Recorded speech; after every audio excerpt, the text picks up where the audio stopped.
Joining me to discuss her candidacy for Peel District School Board Trustee for Brampton Ward 7 and 8, I have Christina Maclean. Christina, thank you very much for joining us here on Cable 10 Live. Thank you for having me. Now, before we jump into your campaign, quickly tell the viewers, why did you decide to run in this year's election? I'm passionate about student success. I've been committed and dependable for the past 16 years, actively volunteering in my children's schools, building positive relationships with the administrators, the teachers, and the support staff. And I've coordinated a variety of activities. And for the past 11 years, I've been a loyal and committed member of the Brampton Library Board. And as a library board member, there are a variety of transferable skills that would make me a valuable asset to the Peel District School Board in Ward 7 and 8. We make policies for the library, we do advocacy, we review budgets. I'm also a mother of a son and a daughter, and as parents, we want our children to succeed. Boys learn differently than girls. All children have different learning styles as well as different abilities. And I like to help others. I help for the love of helping. And I want to share what I've learned with other parents, as I believe every student needs to find success based on their own abilities. You touched on parents, which is a huge part of the trustee role, and I'll be honest, like some of the feedback I get from parents in the community is, I don't know who my trustee is, I don't know what my trustee does. How are you going to kind of go about to define what the trustee does if elected on October 27th? Well, I'm caring, I'm compassionate, and I want to be a champion, which equals success. My envision is that every student will find their champion. So we have to, someone who will support them, understands the power of connection, and celebrates with them positive steps, however small. And educational partnerships are carrying mutual beneficial collaborative relationships that support all students. And we have to work together as a team and to work together and just be out. And talk. No, and the one thing that really strikes to me is the fact, like, do you feel like the fact that you are a parent within the current ward, within the Peel District School Board, that gives you an edge when it comes to the trustee role? Yes, it does. I believe and how so? Strongly. Again, going back to having a boy, a son and a daughter, they both have they both learn differently. And how I work with my son to help him achieve his success and his goals and his education is completely different on the strategies that I use interacting with our daughter.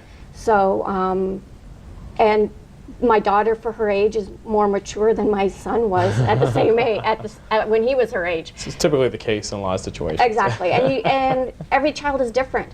So you have to find their niche, and you have to engage them in things in school and activities that will empower them to find success. So, like, what are the parents in Ward 7 8 saying to you when it comes to what they want out of their trustee? They want a voice.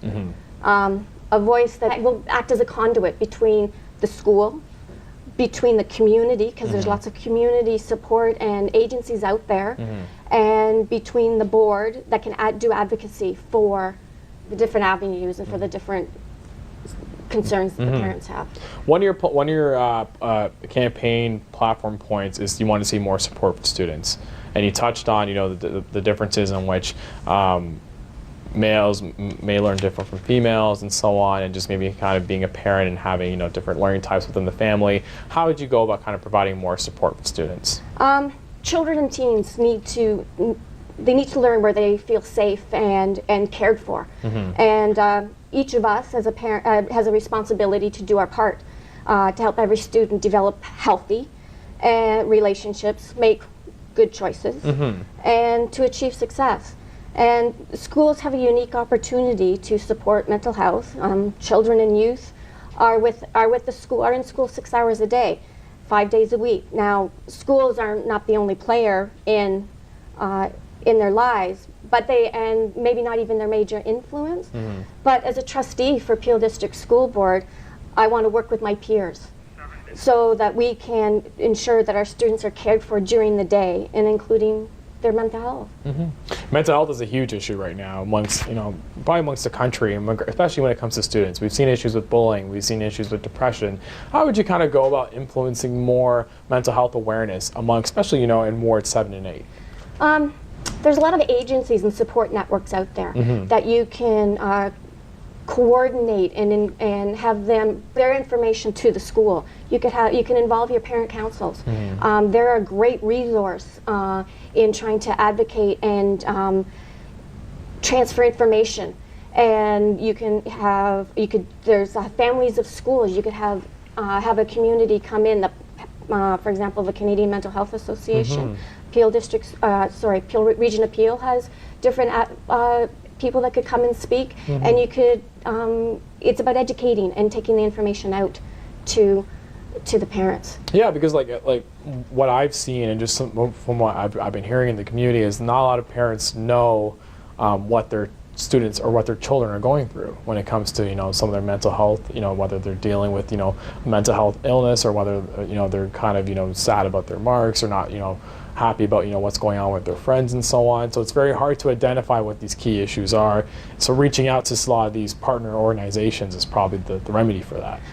Yes, it would help. Okay. It's also you have to educate the children as well, and the students, to be able to help define the difference between being sad over a mark and maybe what is depression. And if they're not, and I'm by no means a professional, don't get me wrong, but this is where you can talk to mom and dad, and if they don't have the resource, how about going to a family doctor and reaching out to agencies and to your doctor, and then they can help as well to educate you on.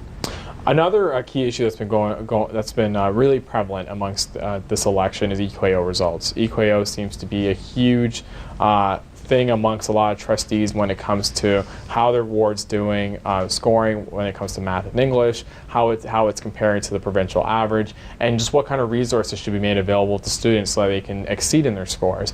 What are some of the issues you've seen when it comes to EQAO results? The EQA scores, in my opinion, they're just a snapshot in time. Okay. They don't speak to the whole student or to what each school offers. It's about the dedication of the teaching and the support staff and the skills and the compassion and all the extracurricular activities that are offered that make the students a well-rounded student. So. Yeah, because I think a lot of it stems from the fact that it is a controlled test, and that a lot of pressure is being put on students when it comes to performing well on this test and performing up to the provincial standard. How would you what's interesting is the fact, and I go back to this, is that you are a parent in the community and you are running for trustee. Yes. And I mentioned earlier that parents sometimes don't know who their trustee is. How important is it for parents to know what a trustee does? I think it's very important that they understand. Okay. They need to be able to know the roles of what the trustee is and what their responsibilities are and what they bring to the table, how they act on behalf of the parents and for the school to advocate at a board level. Yeah, because you touched on advocacy, and that seems to be one of the main pillars of the trustee role, is to advocate for parents. But also, one thing that kind of gets overlooked is the trustee's role within schools. How would you kind of go about interacting with the schools and kind of seeing what's going on from a first-hand basis? You can invite me to a school council meeting, and we talk about issues, talk about their concerns. One of the plans, if elected, is to have meet with the school councils and give me your top 3 issues. What are important to your school? And then you can look at them as across the board to see if similar schools are having similar issues and similar concerns and working together to create a plan so that you can work on those issues together. It's about collaborative working as a team. I'm going to give you, we only have a couple minutes left. Okay. I want to give you time to share with the audience why they should vote for you on October 27th. I'm passionate about student learning. I feel that every student needs to have a champion so that they can find success. And they need to be able to I just. Yeah. Oh no, I it's just fine. It's care. fine. Oh yeah, and that's what matters, right? I care, and I want them to achieve success. Okay. Well, Christina, best of luck on October 27th. Thank It is the you. final stretch, and when you go out there and campaign, all the best to you. Thanks. We'll be back after a brief commercial message with actually a Mississauga City Councilor candidate here on Cable